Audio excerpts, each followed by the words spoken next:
Buenas tardes, doctor y compañeros. El día de hoy yo les hablaré acerca de la presión arterial y la temperatura y les enseñaré cómo se realiza esta técnica. Empezando definiendo qué es la presión arterial, decimos que la presión arterial es la fuerza que ejerce la sangre al pasar por la pared de los vasos arteriales. Esta tiene dos valores, que es la presión sistólica y la presión diastólica.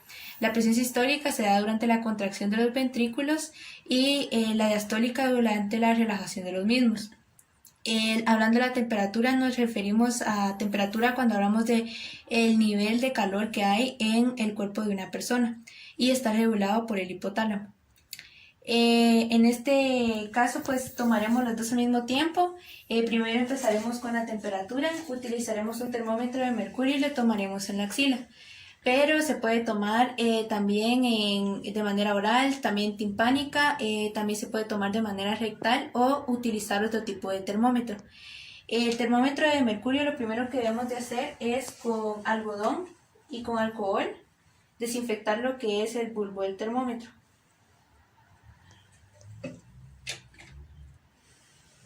Que es esta parte de acá.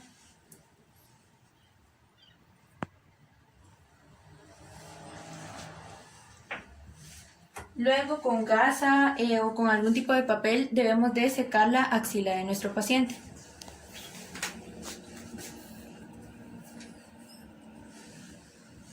Para quitar cualquier resto de sudor.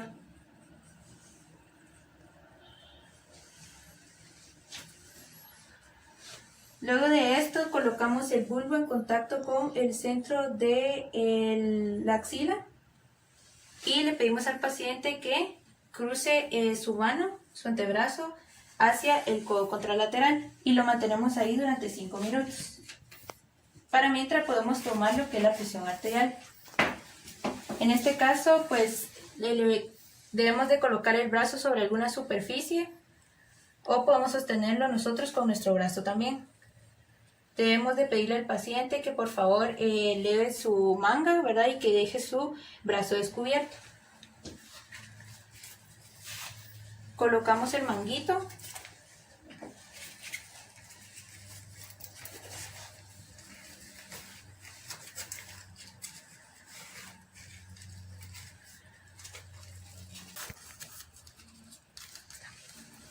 Luego con la campana de nuestro estetoscopio debemos de colocarla en donde está el pulso braquial.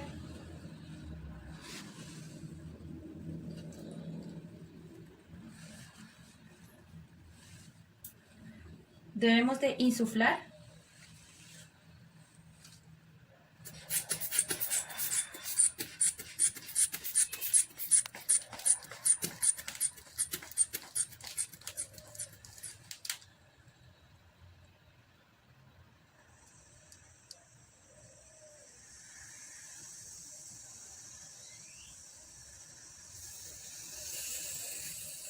En este caso lo que hicimos fue que primero dejamos que se desinfle lentamente para escuchar el primer sonido, ¿verdad? Que aquí son los sonidos de Korsakoff. El primer sonido nos indica lo que es la presión sistólica y el segundo sonido, nos indica lo que es el valor de la presión diastólica.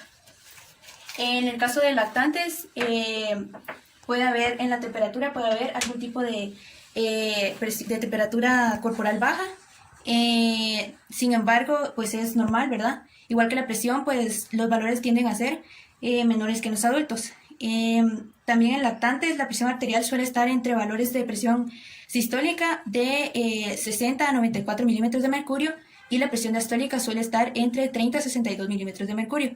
Y esta se toma con un esfigmomanómetro que abarque el 70% de lo que es el antebrazo del lactante, ¿verdad? O en niños también. También puede hacerse con lo que es un esfigmomanómetro con Doppler para lactantes.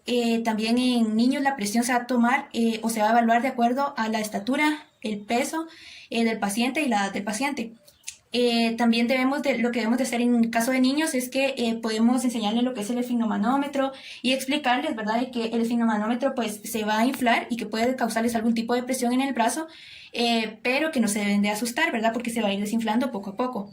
Por eso podemos dárselo también para que ellos observen cómo es el equipo que utilizaremos e irles explicando la técnica.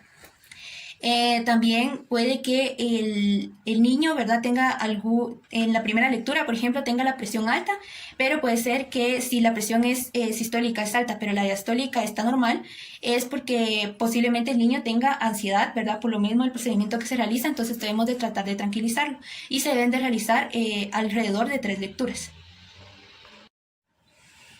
Ahora pues retiraremos lo que es el termómetro de mercurio.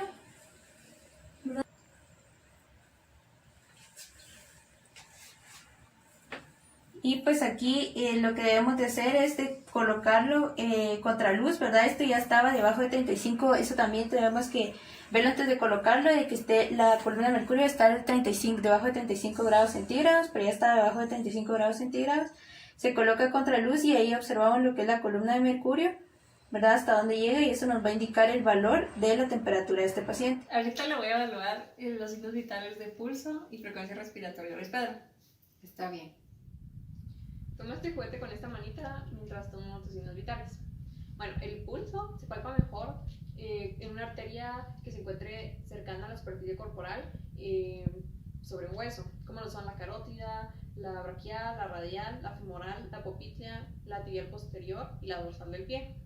El pulso radial es el más utilizado para medir la frecuencia cardíaca. Con las yemas de los dedos índice y medio se palpa el pulso radial sobre la superficie flexora de la muñeca lateralmente y se cuentan las pulsaciones durante 60 segundos. El rango normal en un niño de 10 años es de 72 a 88 latidos por minuto. Se valora la frecuencia respiratoria evaluando la elevación y el descenso del tórax por un minuto, esto sin que el paciente se dé cuenta.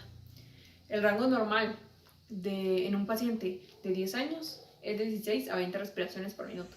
Pongámoslo acá. Debemos medir los niveles de oxígeno en sangre con un oxímetro de pulso.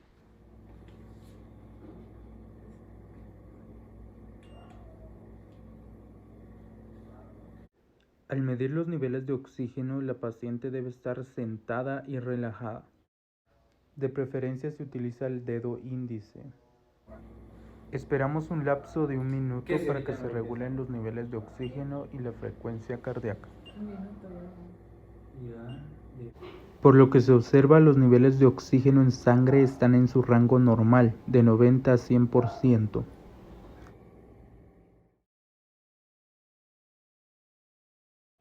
Para el paciente pediátrico se encuentran 2 escalas de visual analógica.